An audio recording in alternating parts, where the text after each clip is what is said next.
ngani zakwethu yizo-ke lezi iy'nsizwa kuthiwa-ke kubanjwa lezi iy'nsizwa kuthiwa bese ziwuhlukumeze kakhulu umphakathi waseThekwini.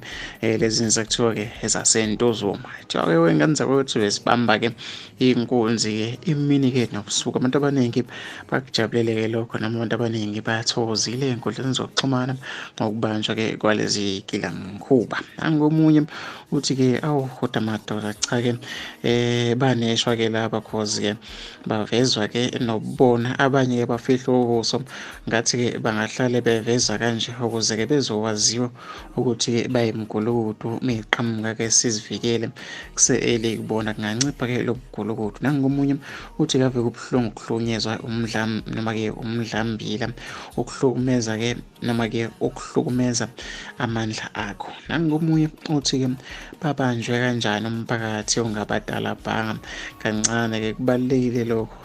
Admin well done, sibonge-ke komabhisa-ke cela hlala ngapha kwi-comment section ngizwe kuvo lokho. Mhlampe nawe ngomunye esisulu-ke sake salinyazwa yizo-ke lezi iy'nsizwa noma lezi iy'gebengu, hlala ngapha kwi-comment section.